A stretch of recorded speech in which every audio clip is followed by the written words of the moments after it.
సాధిస్తాం సాధిస్తాం అంబేద్కర్ సాధిస్తాం సాధిస్తాం సాధిస్తాం అంబేద్కర్ సాధిస్తాం సాధిస్తాం అంబేద్కర్ సాధిస్తాం గారికి జోహార్ జోహార్ డాక్టర్ బిఆర్ అంబేద్కర్ గారికి బిఆర్ అంబేద్కర్ గారికి దళితుల ఐక్యత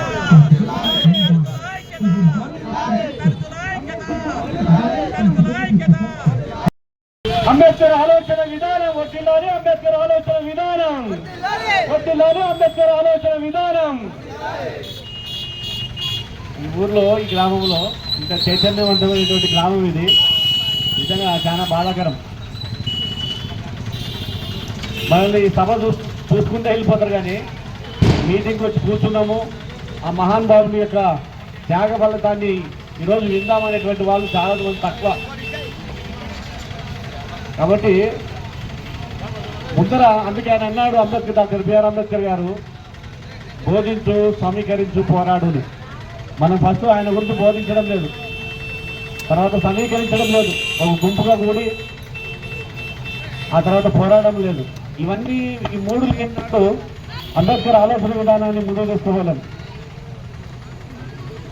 మరి ఇక్కడ చేరవచ్చినటువంటి సభ వేదికపై ఉన్నటువంటి ప్రజలకు, మరి గ్రామ ప్రజలకు, అదేవిధంగా ఇక్కడ వచ్చేసినటువంటి ప్రతి ఒక్కరికి బాబాసాహెబ్ డాక్టర్ బిఆర్ అంబేద్కర్ 133వ జయంతి శుభాకాంక్షలు తెలియజేస్తూ, నిజంగా 1891 ఏప్రిల్ 14న రామ్జీ సత్వాల్ అదేవిధంగా భీమాబాయి దంపతులకు అంబేద్కర్ మరి జన్మించాడు. ఆ రోజు 14 మంది సంతానం. 14 మంది సంతానంలో 9 మంది చనిపోగా 4 మాత్రమే మిగిలారు. అందులో డాక్టర్ బిఆర్ అంబేద్కర్ గారు ఎవరు, వాళ్ళ అన్నలు 2, అక్కలు 2. ఈ సందర్భంగా మరి అంబేద్కర్ గారి గురించి అందరికీ తెలిసిన సంగతులే, కానీ రాబోయే తరానికి మనము ఆ యొక్క జాతి సంపదను, అంబేద్కర్ గారి యొక్క జాతి సంపద, ఆ జ్ఞానాన్ని రాబోయే తరాలకు అందించవలసినటువంటి బాధ్యత మనపైన ఉందని చెప్పేసి తెలియజేస్తూ, నిజంగా ఆ రోజు మరి డాక్టర్ బిఆర్ అంబేద్కర్ గారు ఇటువంటి పరిస్థితులు లేవు. ఎక్కడ చూసినా అంటరానితనం, మరి అగ్గి అంటించేటువంటి రోజులు ఆ రోజు అపస్థితులు. మరి ఎవరు కూడా అంటరాని మరి ఈ దళిత వర్గాలు కానీ, బడుగు బలహీన వర్గాలు కానీ, బళ్ళో కానీ గుళ్ళో కానీ ఎక్కడ అంటే ఈరోజు 133వ జయంతి సందర్భంగా ఇక్కడ వచ్చిన వారికి ప్రతి ఒక్కరికి ధన్యవాదాలు తెలియజేస్తున్నాను. ఆయన యొక్క జీవితం చాలా దుర్భరకరమైనది. ఆయన అంటరాని తన జీవితం నుంచి ప్రపంచం గర్వించదగ్గ వ్యక్తిగా ఎదిగాడంటే అది యొక్క భారత రాజ్యాంగం ఆయననే రచించినటువంటి ఒక గొప్ప మేధావి. ఆయన ఒక సంఘ సంస్కర్త, అలాగే ఆర్థిక నిపుణుడు. భారతదేశంలో ఎస్సీ ఎస్టీ బీసీలు మైనార్టీలు అలాగే బడుగు బలహీన వర్గాల ఆశాజ్యోతి డాక్టర్ బిఆర్ అంబేద్కర్ గారు. ఆయన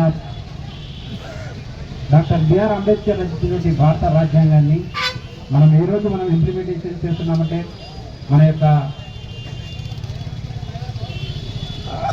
ప్రజాస్వామ్యాన్ని ఆయన పెట్టిన దృష్టిని అని చెప్పుకోవాల్సి వస్తుంది. ఎందుకంటే భారత రాజ్యాంగ నిర్మాత, సృష్టికర్త డాక్టర్ అంబేద్కర్ గారు. ఈరోజు ప్రజాస్వామ్యం అంతరించిపోతుంది. ఆయన రచించినటువంటి ప్రజాస్వామ్యం తూనీపడుతుంది. ఈ ప్రజాస్వామ్యంలో బద్ధంగా నడుచుకోవాలంటే ప్రభుత్వాలు సక్రమంగా పనితీరు జరిగితేనే మన యొక్క ప్రజాస్వామ్యాన్ని రక్షించుకోగలము. ఇలాంటి ప్రజాస్వామ్యబద్ధంగా పరిపాలన కార్యక్రమాలు జరగాల, కానీ ప్రజాస్వామ్యానికి వ్యతిరేకంగా నియంత్రణ ప్రవర్తిస్తుంటే ఈ భారతదేశంలో ప్రజాస్వామ్యానికి చూపులు పెట్టినట్టుంది. ఉదాహరణకి ఇక్కడ స్థానికంగా కానీ అంటే మన రాష్ట్రంలో కూడా మన యొక్క నియంత్రణ ఉంది మన ప్రభుత్వం. ఇలాంటివి కాకుండా రాబోయే రోజుల్లో చాలా ప్రజాస్వామ్యబద్ధంగా ప్రజాస్వామ్యాన్ని గౌరవిస్తూ పరిపాలన కొనసాగించాలని తెలియజేస్తున్నాను.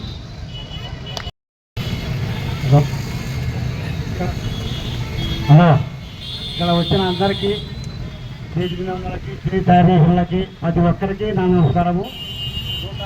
33వ జయంతి తరఫున శుభాకాంక్షలు.